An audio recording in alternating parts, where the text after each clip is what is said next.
kaya yung nagawa ko na possible na nakatulong, kaya ako na-approve?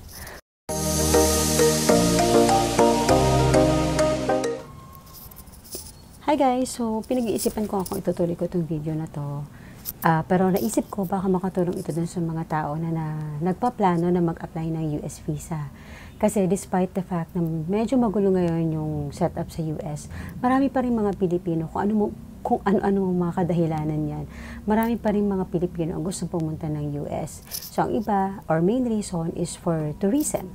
So, marami akong nakasabay na mga nag-apply noon, and sad to say na yung iba talaga, na-decline sila.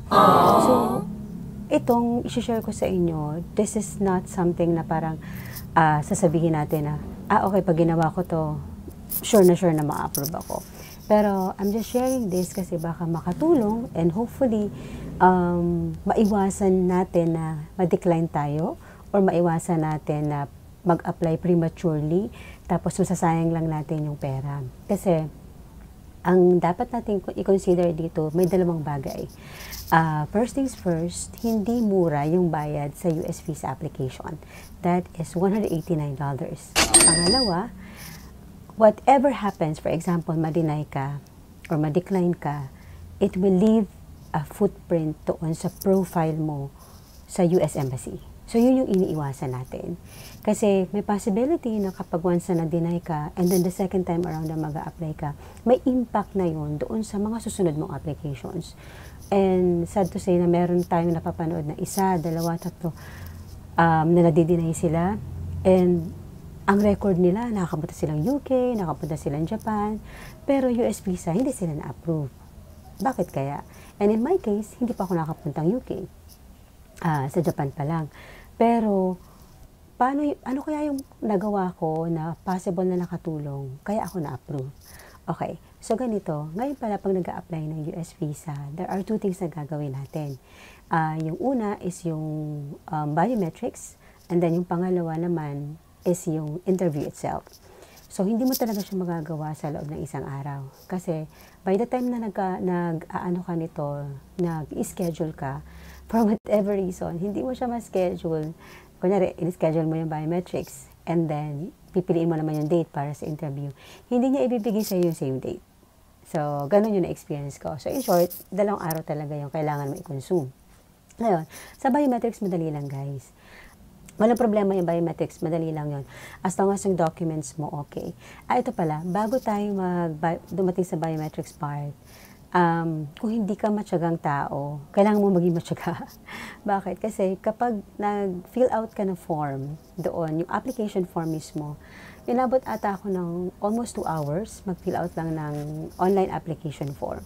So, kailangan mo maging matyaga. Bago nga pala ako nag-fill out ng form, bago ako nag-biometrics, bago ako nagpa-interview, I made sure na nanood ako ng mga videos ng mga consul mismo. Mga dati silang consul na gumawa sila ng parang isang company na tumutulong doon sa mga tao na nag-a-apply ng US visa.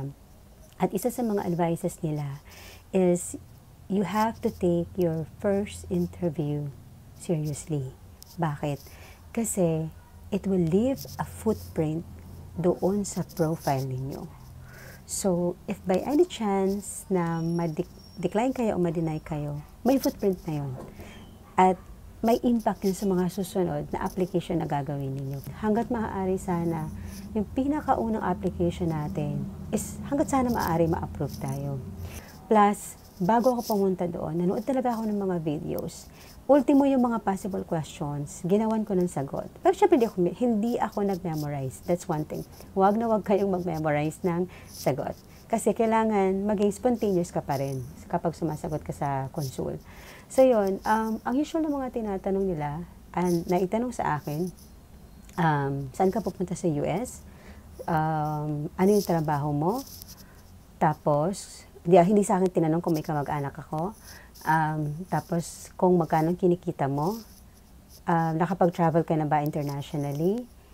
Tapos, yun. So, ang feeling kong main thing na malakas na factor na nakapagpa-approve ng visa ko is this. Nung tinanong ako ng consul na, have you traveled internationally? So, sabi ko, yes, I have traveled to different countries like this, like that, ganyan-ganyan. And I usually stay there for 7 days because that is what my work allows. So, which is true naman. Hindi naman talaga pwedeng umalis o magbakasyon ng sobrang tagal. Tapos, nung tinanong ako about my work, so sinabi ko kung ano yung work ko, sinundan ko rin ng ganito. Sabi ko sa kanya na, I have been there in the company for more than 6 years. So, natutunan ko kasi doon sa mga videos na pinanood ko, na videos ng mga dating consul, na ang akala daw kasi natin, kapag katulad yan, mga interview sa visa is, less talk, less mistake. In that case pala, hindi nyo nag-a-apply. Why? Because the consul, they don't have the liberty of time na antayin ka or magtanong pa sila ng madami para ka magkwento. Dapat ikaw mismo ang nagkukwento. Siyempre, according doon sa tanong, ikukwento mo kung ano yung mga pwedeng mag-support doon sa sagot mo. For example, for instance, yung tinanong sa akin, di ba, ano yung work ko? So, sinabi ko, as a analyst, I have been in the company for more than 6 years. So, isa lang naman ang tanong, pero tinuloy-tuloy ko na. Kasi, para maipakita na yung meron akong root dito sa Philippines, ibig sabihin, babalik ako, may dahilan akong bumalik, dahil may trabaho ako, at matagal na ako sa trabaho ko. So, malaking factor yon. Dinitingnan din nila, kapag ikaw pa nagta-travel internationally, how long do you stay? Kasi may mga taong na-deny din, sila din according sa mga videos nila, na nung tinanong daw sila kung how long sila nag-i-stay sa isang country, sinabi nila, I stay there for 30 days. Iba-iba yung situation ng mga tao. Kung kaya nyo ng 1 month or what, so, okay lang. Pero sa case kasi ng US, parang, ba't ka magtatagal ng sobrang ganong katagal unless may trabaho kang pupuntahan or you're eyeing for a job. So, tas meron din isang video rin na napanood ko na anong tinanong siya about sa work niya. For example lang ta, I'm an engineer, but I just recently resigned. So, yung pagkasabi niya na resign, nagta-type na yung consul. So, dun pa lang sa part na yun, medyo tagilid na. Yun. So, to sum it up, ang gusto ko lang i-point out ito sa video na to na hindi joke ang babayaran mo kapag nag-apply ka ng US visa. Kasi that's $189. So, that's more than 10,000 pesos na posibleng mawala sa iyo kapag na-deny ka sa application mo. Very critical. Pinakaunang interview because that will leave a mark or a footprint doon sa profile mo. And thirdly, be prepared. Ayun. So, it doesn't mean na nakapag-travel ka na sa iba't ibang bansa or it doesn't mean na may kaya ka, business ka dito or whatever, na sobrang confident ka. Hindi mo pag-aaralan kung ano yung posibleng isasagot mo sa mga tanong.